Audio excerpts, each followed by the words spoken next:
नमस्कार दोस्तों। जंग और प्यार में सारी बातें जायज हैं और कांग्रेस ने इसको साबित कर दिया है कि वो चुनाव को जंग की तरह ही ले रही है। क्या कभी किसी ने 10 दिन पहले सोचा था कि हरियाणा में एक इतिहास बनने जा रहा है कि पिता और पुत्र एक साथ चुनाव लड़ेंगे? नहीं, क्योंकि भूपेंद्र सिंह हुड्डा शुरू से ही मना कर रहे थे कि उनकी चुनाव लड़ने की इच्छा नहीं है। लेकिन चूंकि चुनाव इच्छाओं पे नहीं लड़े जाते, चुनाव पार्टियों के आदेश पे लड़े जाते हैं और एक आला कमान का जो कल्चर इस देश में डेवलप हुआ है, उस आला कमान के कल्चर की वजह से आज भूपेंद्र सिंह हुड्डा को सोनीपत में चुनाव लड़ना पड़ रहा है। और वो भी उन परिस्थितियों में जब उनके अपने पुत्र दीपेंद्र सिंह हुड्डा की सीट बीजेपी यहाँ पर छीनने पर आमादा है। रोहतक में वो कह रहे हैं कि वो हर हाल में दीपेंद्र हुड्डा को हराएंगे। आज कांग्रेस ने जो सीटें घोषित की हैं, उन 5 सीटों में से 2 सीटें तो एक किस्म से रस्म अदायगी में जिनको कहूँगा, जो कुरुक्षेत्र से निर्मल सिंह को दी है, वो एक रस्म अदायगी है, क्योंकि नवीन जिंदल के इनकार के बाद उनके पास कोई कैंडिडेट वहाँ था ही नहीं। फरीदाबाद से ललित नागर की टिकट काट के अवतार भराने को बेशक दे दी हो, लेकिन संभावनाएं ना ललित नागर की पहले थी और ना अब अवतार भराने की कुछ ज़्यादा है, क्योंकि वहाँ पे फरीदाबाद में मोदी वेव बहुत ही प्रचंड बहुमत से बह रहा है, प्रचंड लहर है उनकी, और वहाँ पे उनकी गुंजाइश बची नहीं है। अब बाकी बची 3 सीटों की अगर बात करें तो करनाल में कुलदीप शर्मा पे दाव खेला है, लेकिन चूंकि सीएम करनाल से हैं तो इस बात की प्रबल संभावनाएं हैं कि कुलदीप शर्मा उतने दारोमदार से चुनाव में दमखम नहीं दे पाएंगे। अब बात करते हैं बची हुई 2 सीटों की, जो हरियाणा के चुनावी इतिहास में बहुत महत्वपूर्ण एक पड़ाव है, एक अहम मोड़ है। बात करते हैं हम सोनीपत की। सोनीपत से कांग्रेस ने भूपेंद्र सिंह हुड्डा को टिकट दी है, भाजपा ने यहाँ से रमेश कौशिक को उतार रखा है। रमेश कौशिक का एक सांसद के रूप में भारी विरोध है, क्योंकि वो पहले टिकट से इनकार कर गए थे और इसी मौके को भूपेंद्र सिंह हुड्डा ने भुनाने की कोशिश की है और ये साहस जुटा लिया है कि वो सोनीपत से चुनाव लड़ेंगे।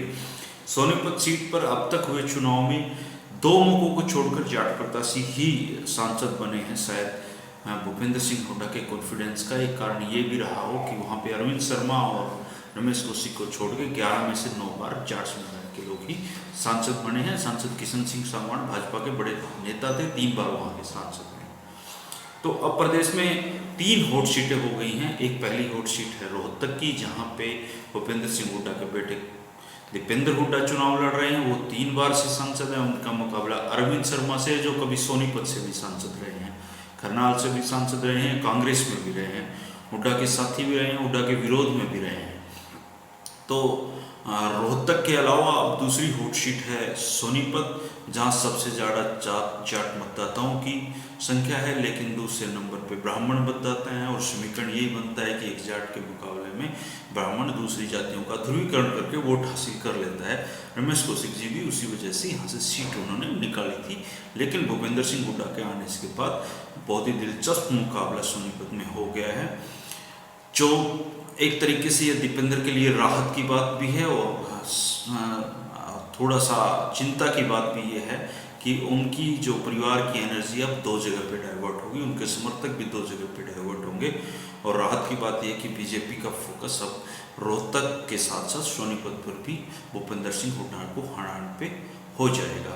हालांकि भूपेंद्र सिंह हुड्डा सोनीपत में ही, आशा हुड्डा उनकी पत्नी है, उनका मायका सोनीपत के ही एक गाँव से है, टिंडू से है, तो वहाँ पे आशा हुड्डा को ज़्यादा प्रचार में लगाया जा सकता है। अब दूसरी जो सबसे महत्वपूर्ण सीट है वो है हिसार की। चौधरी भजनलाल की तीसरी पीढ़ी चुनाव मैदान में आ गई है भव्य बिश्नोई के रूप में। कांग्रेस आ गई है भव्य बिश्नोई के रूप में। कांग्रेस पार्टी का दबाव था कि कुलदीप बिश्नोई टिकट लें, लेकिन कुलदीप बिश्नोई इसके लिए तैयार नहीं थे। वो बेटे की लॉन्चिंग करना चाहते थे और इस लॉन्चिंग में उन्होंने अपनी बीमारी को भी दुर्भाग्यपूर्ण तरीके से सामने लाना पड़ा उनको। तो अब जो हिसार है, हिसार का चुनावी मुकाबला इसलिए दिलचस्प है क्योंकि ये इस पूरी परिवारवाद की राजनीति हिसार में है।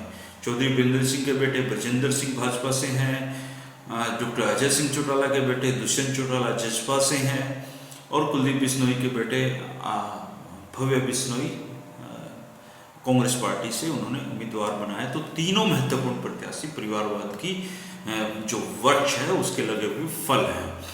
और ख़ास बात यह है कि चौधरी वीरेंद्र सिंह भी हिसार से सांसद रह चुके हैं, कुलदीप बिश्नोई भी रह चुके हैं, लेकिन कुलदीप बिश्नोई से डॉक्टर अजय सिंह चौटाला हार गए थे।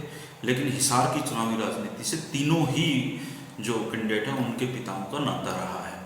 और वहाँ भी ये जो समीकरण है और जो मुकाबला है जाट नॉन जाट वाला, ये इस बार वहाँ पे चलता हुआ नज़र नहीं आ रहा है, क्योंकि जो कुलदीप का ज़्यादा वोट बैंक है वो भाजपा की तरफ झुकता हुआ इस चुनाव में नज़र आ रहा है। मेयर के चुनाव में जो उनके जो सरदाना हैं कुलदीप बिश्नोई के खास साथी हैं वो भाजपा में हैं।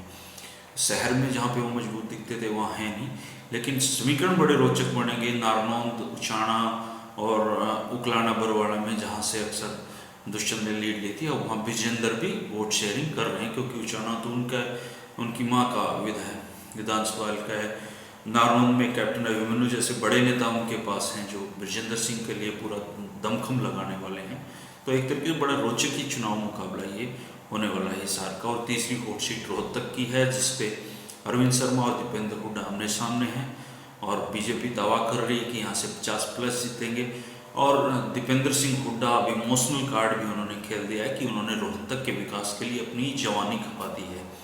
तो उनकी इस मार्मिक अपील का कितना असर होगा ये आने वाले समय में। आज एक महत्वपूर्ण बदलाव ये भी देखने को मिला है कि दीपेंद्र सिंह हुड्डा ने अखबारों में भी अपने कामकाज के पंपलेट पहले कभी नहीं किया गया था।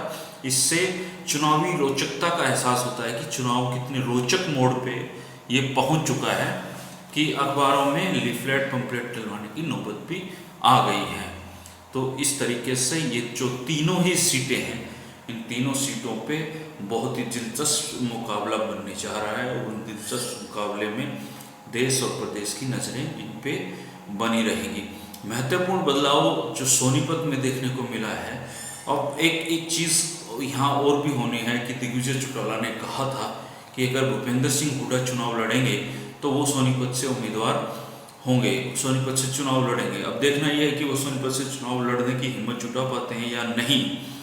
ये भी बड़ा महत्वपूर्ण एक विषय अब बाकी है, जिसका कल तक समाधान होने की उम्मीद है।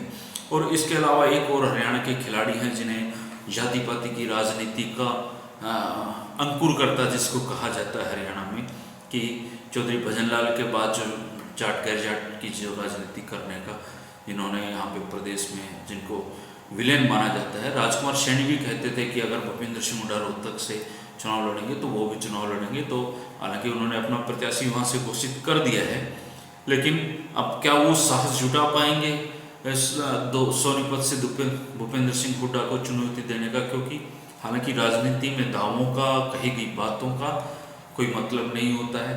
यहाँ दिन में कुछ स्टेटमेंट होती हैं, रात को कुछ स्टेटमेंट होती हैं। भावुकता का राजनीति में कोई स्थान नहीं है।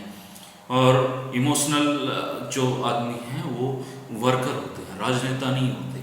राजनेता बड़े प्रोफेशनली चुनाव को देखते हैं, और इसी प्रोफेशनल एटीट्यूड को देखते हुए भूपेंद्र सिंह हुड्डा ने सोनीपत से चुनाव लड़ने की हामी भरी होगी।